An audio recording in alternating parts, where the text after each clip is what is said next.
Hello everybody! Late last year I hit 150 subs and decided to start a Q&A to help promote myself and my channel.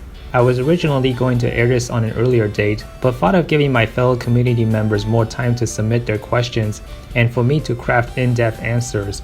I also gained 14 more subs by the time of this recording, so that's also a plus. Now, with that being said, here are the questions I received and my answers to all of them.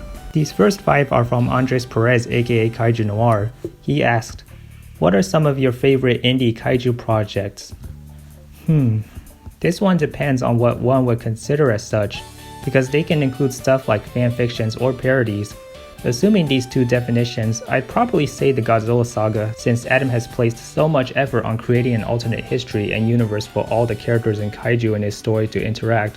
And regarding parodies, I go with Gehara the Dark and Long-Haired Monster, since it feels a lot like something from the Showa era, especially with its use of recycled Ifukube music. Next, what are some of your favorite giant robots in fiction? Tetsujin Niju Go is my number one favorite. I'll even say the 2004 adaptation is one of my favorite anime series of all. I also like the original Mogira from the Mysterians, the Jaegers from the first Pacific Rim, and Kiryu from Godzilla x Mechagodzilla and Godzilla Tokyo SOS. It's my favorite version of Mecha-G, with the 1974 design a close second. The Iron Giant is also a runner-up, not to mention his movie's pretty solid as well, and I'm glad it's gotten a cult following amongst Western animation enthusiasts. Next, what non-Godzilla tokusatsu film, series, or franchise would you recommend? There's several I can choose from. In regards to the Toho stuff, the original Mothra is my favorite kaiju film not featuring Godzilla, and Atragon is my favorite tokusatsu film of all. Both films are quite underrated, and one could certainly include them in his or her physical collection if they're on a budget. Mothra has gotten a Region 1 release on Blu-ray by Mill Creek, but the Meteor Blaster's Tokyo Shock release for Atragon is out of print.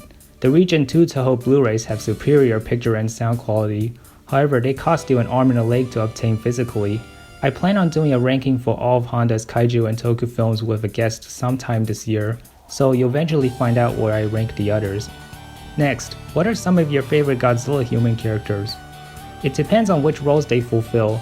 In terms of major protagonists, Akane Yashiro from GXMG does a great job and is perhaps the most well written. As for wise intellectuals and voices of reason, I'd have to go with Professor Makoto Hayashida from Return of Godzilla. Junko Nakanishi from Mothra vs. Godzilla also deserves an honorable mention because her message of coming together and helping each other out is a positive one in which the kaiju fandom and society in general has yet to follow upon. And as for the most enjoyable characters, I'd absolutely go with Mr. Taco from King Kong vs. Godzilla because he's fucking hilarious. So there. Next, given the rise of Toku-inspired animation and the current pandemic, do you think animation could replace or overshadow live-action Japanese monster hero projects in the future? This is a very good question, and it's not an easy one to answer either. I say this because from my point of view, the anime trilogy was a disappointment, whereas SSSS Gridman was great. At the same time, most of the fans are excited for both Godzilla vs. Kong and Godzilla Singular Point. So, because of this, I don't think there's a very certain consensus on whether films or animation will be the norm going forward, because there seems to be an equal amount of enthusiasm for both mediums, and studios of course must answer them both. Simply put, it isn't a simple yes or no answer as of now. This question is from Brian Chandler. He asked, what are your thoughts on Updog? So for those of you listening who don't know, Updog is derived from the saying, what's up dog? And to answer the question, I'm surprised it took so long for it to become a well-recognized prank. Like I expected it to come out back in 2007 when Rick Rolling was a thing. But yeah, that's what I think. These next 5 questions are from Eugene Alejandro. He asked, any interest in getting into the New Generation Heroes series of Ultraman? Unfortunately, I'm not in that much of a kaiju tokusatsu mood as of lately. Most of the popular fans who I got along with last year are now very mad at me over some dumb shit I said a while back, and as a result it's taking a toll on my overall enjoyment of the genre. In fact, I just can't feel any excitement for Godzilla vs. Kong and Singular Point because of that, I'm sorry to say. Next, what are some of your unpopular tokusatsu opinions? Well, speaking of upset fans, I have lots of them. For example, the Japanese cut of Kong vs. Godzilla is my favorite G film of all, whereas Godzilla vs. Megalon is the worst. I also like Ghidorah the Three-Headed Monster more than Marvel vs. Godzilla, and I feel the latter, while still very good, is still a tad bit overrated at times. Also, I actually do like watching Godzilla's Revenge and Zilla 98, even if they don't work as actual G films. There are many more opinions I could get into in terms of the franchise and fandom itself, but at this point I don't want to rustle any more jimmies than I already have. So let's continue. Next, what are your thoughts on the 90s Gamera trilogy? Believe it or not, I've never actually sat down and watched those movies in detail. However, going off most of the reviews I've read and listened to, they're leaps and bounds better than the Showa Gamera movies. So all I can say is to check them out if you're curious, as they're definitely a must-watch for those who are new to the Friend of All Children and want to start somewhere. Next, what are your thoughts on the previous IDW Godzilla comics if you've read them?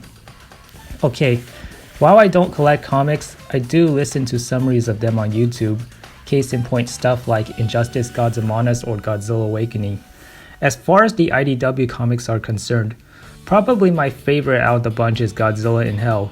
The whole premise is interesting in and of itself, since with the exception of Monster Zero, all of Godzilla's adventures in film have taken place on Earth, but here he's totally out of his usual environment. Perhaps my favorite part is where he must fight a creature similar to John Carpenter's The Thing, which is funny in and of itself because the English cut of Mothra vs. Godzilla is called Godzilla vs. The Thing, and in Godzilla 2000, Orga tries to assimilate G in a similar manner before he gets obliterated. Next, if you played it, what are your thoughts on Godzilla PS4? I haven't played this game yet, but I've seen walkthroughs on YouTube and they tend to be very mixed, with issues surrounding the controls, animation, and of course, Godzilla is approaching the generator. The generator is losing power. So in the end, I wouldn't see myself playing through it, but rather I hope something better comes out. These next few questions are from Cinematic Trash. He asked, could you show us your physical media collection? Unfortunately, I don't own physical copies of movies and shows, but rather everything's on my external drive. I was tempted to share screen caps of what I have, but ultimately decided against it, not just because the legality of doing so is a huge gray area, but also because the person who I was friends with and provided me with said video files is upset with me right now, and I don't want to piss him off even further. So that's all I can say at the moment. Next, what are your thoughts on MGM? Regarding the studio, I'll always remember it for Tom and Jerry, as it was part of my childhood.